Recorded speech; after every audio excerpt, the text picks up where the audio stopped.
Hello, and thanks for tuning in. All right, today we got a new battery in by a new company, Timeusb. It's the Shenzhen Newton New Energy Technology Company Limited. The website is timeusbpower.com. This is a battery made in China, but they have 2 US factories. And right now, cost per watt or watt hour, kilowatt, however you want to look at it, this is going to be the most cost-effective model. This is the 200 amp hour Pro. So this model boasts almost 3 kilowatts is what the rate is, like 2.9 and change.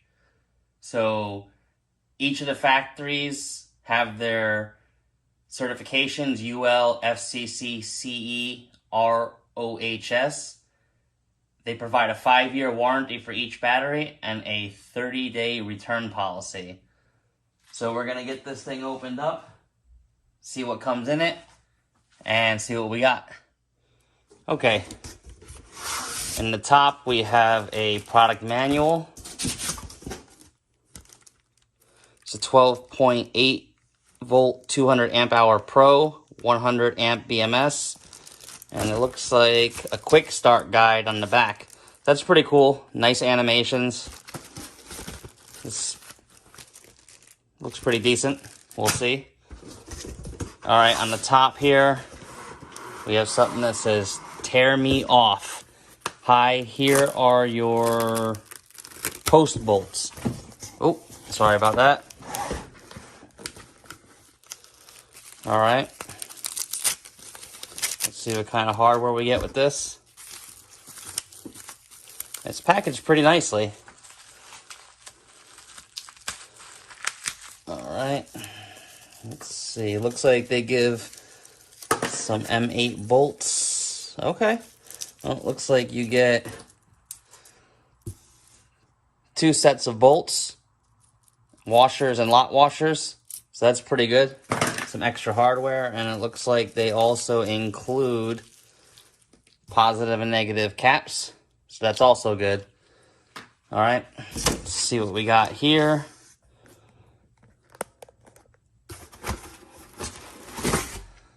All right, that is the foam. There's nothing else in there. Just looks like the battery and some plastic foam. Let's get this thing out of the box. All right, here it is out the box. This thing is a mammoth. It weighs about 30 kilos, so it is heavy. Now, this is the 12.8 volt, 200 amp hour Pro. So on their website, it says that it's got 100 amp built-in BMS, 230 amp hours of usable capacity. It's ideal for deep cycle, LiFePO batteries, RV, camper van, hauler, tractor trailer, caravan. So 3,000 plus cycles. It does not look like it has low temp protection, but it has high temp protection. So that's one thing common with a lot of these batteries, these budget batteries out here, is they won't have low temp connection. That's only a worry if you're operating these in freezing conditions.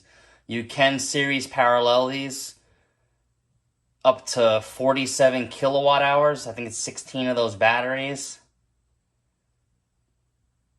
So saying that all the cells are matched and they're slightly higher, that's how they're getting a little more life out of these batteries. So other than that, the other side is exactly the same. This little sticker's pretty cool. There's their certifications, all that. We're going to go ahead and test it and see exactly what the battery life was when it was shipped. And again, it's saying it's a 15% increase over regular 200 amp hour batteries, 230 amp hour usable capacity, 2,944 watt hours is the energy output. The BMS is overcharge protection, discharge protection, overcurrent, short circuit, and high cutoff. The studs again are M8 by 16 millimeter, 30 kg is the weight, and the energy density would be 98 watt hours per kilogram, which is pretty decent.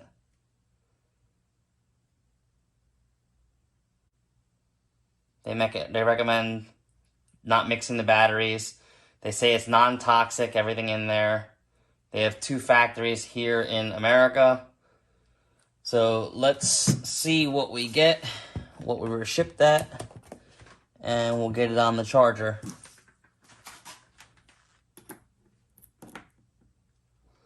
$13.18, so that is exactly where lithium should be shipped, roughly at about 50% life.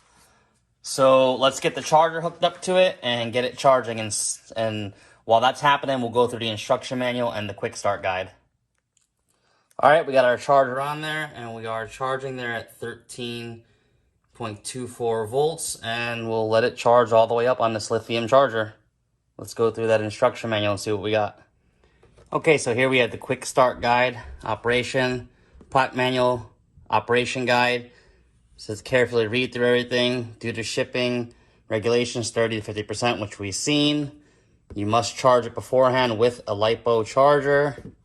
They say to wear gloves when installing. It's probably for spark protection. Cannot install it upside down.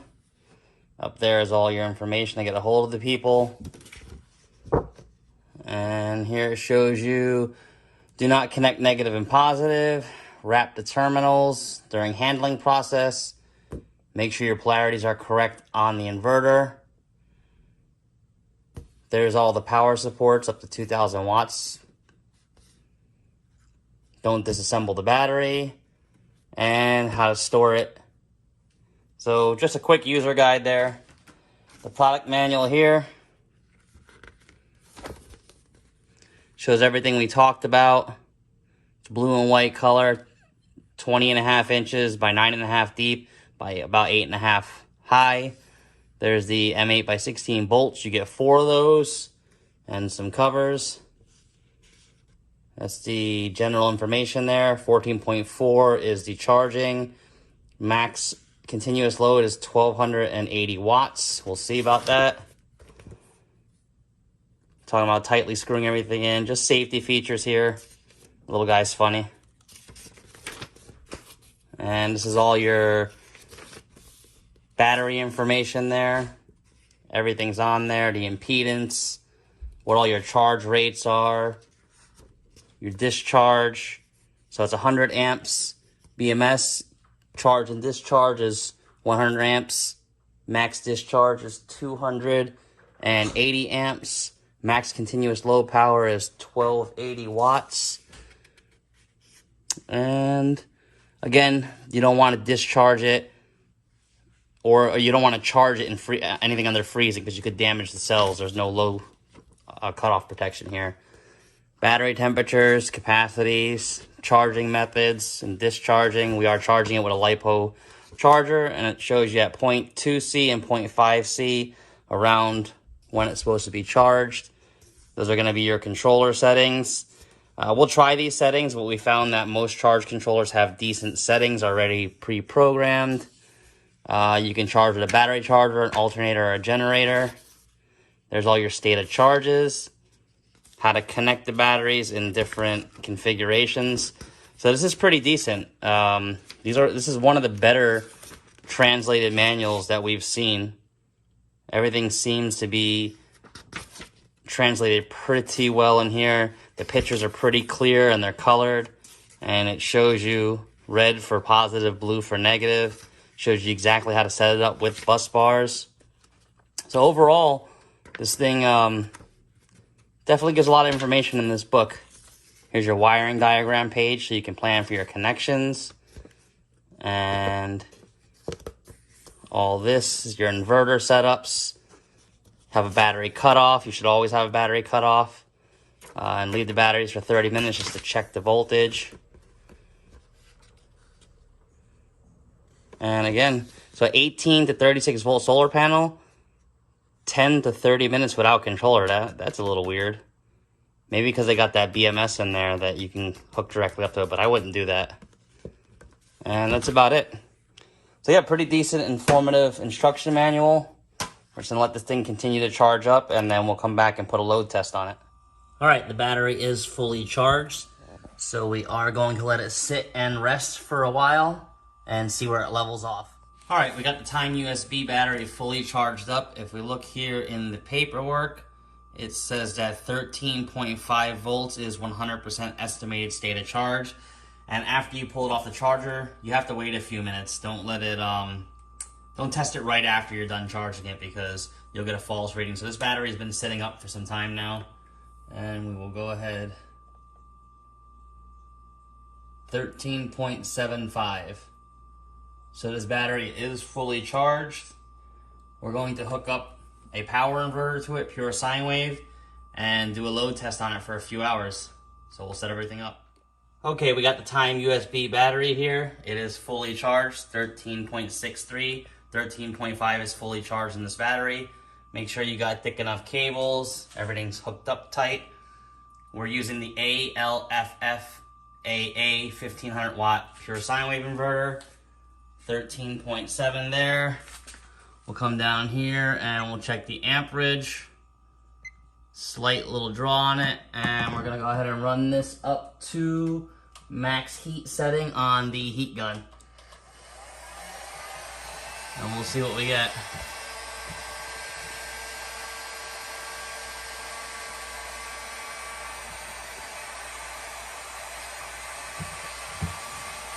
Alright, so we have it set to run about 700 or so watts. So we'll come back and check on it. We should get around, the battery is rated at 29 or 2.9 kW. If we get 2.5 out of this, it'll do amazing. So we'll come back and check on it every so often. All right, we're about an hour and 40 minutes in on this Timeusb battery. We are at 12.74 volts. The battery cables are slightly warm. Not as warm as other batteries we tested, but it is warm in this area, so the BMS is probably right around this area. We've drawn down 1.19 kilowatts, 1.20, so 1.2 kilowatts. Hour and 40 minutes, 60 hertz. Still drawing over 700 watts, 8 amps, 8.5 amps, 110 volts. So yeah, we're still doing good. We'll let it keep running. Alright, we're about 3 hours in with the Timeusb battery, registering 12.53 on the voltmeter. The battery cables are still warm, nothing is too bad though. Still a lot cooler than all the batteries we've tested. 12.4 on the inverter, 111 on the output, 6.8 amps. And we have drawn down about 2.2 kW. This battery is doing phenomenal, better than any battery we've tested so far. Over 3 hours at a constant 700 plus watt draw, 8.5 amps. Still at 110 to 111. This thing's doing great. We'll come back and check on it and see. Like we said, this is a 2.9 and change kW battery. If we get 2.5, we'll be happy. Alright, 12.3 volts. We're still maintaining a good output over here. And guys, we have passed the 200 amp hour mark for sure at 2.49. That's 3.5 hours of constant 700 plus watt draw, 8.5 amps. We're at 60 hertz, that's 2.5. Amazing. This battery has outperformed any other battery we tested so far in the 200 amp hour range. And it's still going. So 2.944, we believe, is what they state. We'll double check that. But we think we're going to get close to that, even with inverter loss. It's amazing. Alright, unfortunately we did not catch it on camera. It seems like the BMS in the battery kicked off a little early. But we got about 2.5, actually it was 2.71 kilowatt hours. So 2.7 kilowatt hours out of this thing. Battery did absolutely amazing. So at 2.7 kilowatt hours, this thing did great. Okay, we got it hooked back up to the charger. Upon checking, the high temp disconnect must have disconnected. We got 2.71 kilowatt hours out of this 200 amp hour battery, which puts this well into spec of what the manufacturer says. The high temp cutoff may be a little sensitive, but we were drawing down 700 plus watts. So we'll get this thing charged up a little bit and we'll get it thrown into the solar system and see what happens. All right, we're gonna hook the battery up now into the solar system. The first thing we want to do is go ahead and shut down the panels, shut down the battery, and we want to go ahead and disconnect. Now that everything is disconnected, we're gonna put the battery in. All right, now that we got the battery in place, we're gonna want to put the red to the red and the black to the black, get everything hooked up with all the temp sensors and get it set up for charging today on the solar. All right, now that everything's hooked up, don't forget to put back on your 2 protection caps here. Put your caps on and we'll go and set the battery up. All right, we have the battery hooked up to the solar. We are bringing in about 1 amp of charge power right now.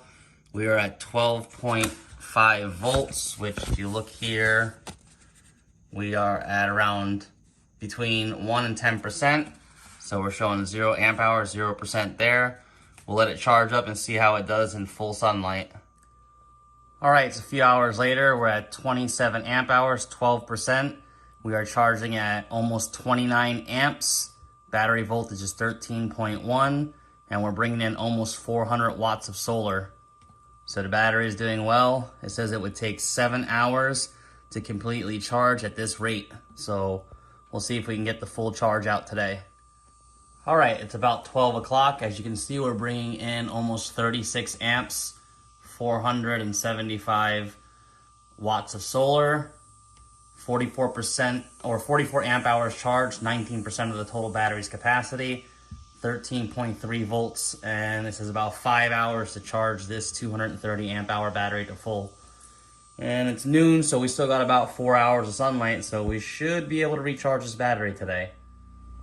All right, it's about 2:30 in the afternoon. We've charged 108 amp hours, or 47% of the battery, 13.4 volts, 30 amps charging, 400 watts from the solar. So this is correct because this is a 230 amp hour battery, 109, we're just under 50%, so 115 should be 50%. That's within range right now. We'll let it keep going and see where we're at. All right, it's about 3:45, 135 amp hours charged, 59%. Says we got 5 hours or so at this rate, 15 amps going in, 13.3. All right, it is the end of the day. We were able to get 62% of the battery recovered from the sun, 141 amp hours, which is roughly around 1.8 kilowatts, 13.2 volts in the battery. So we will just let it sit overnight. We're gonna put a little load on it and hopefully it all recharges up tomorrow. We'll let it run and stay in the system for a while and see what happens. All right, it's the next morning. We used about 40 amp hours, as you see, and the compressor for the refrigerator just turned on. But it is just after 8 in the morning, so hopefully we should get a full charge in today. We'll come back and we'll keep checking it, and that'll wrap up the video. All right, less than 4 minutes to fully charge, 13.5. Just like in the book, 13.5 is 100%. We're gonna go ahead and get the load set up on here so we can see what type of spike load we get, and then we're gonna let this thing run. All right, we're gonna flip the inverter switch on and see what kind of a load we can pull down. We're gonna look right here and see the amps, and we'll let this thing run after this.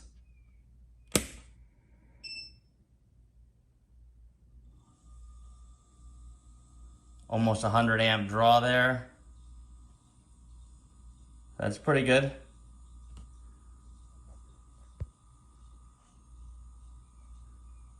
And And it is drawing down the battery now.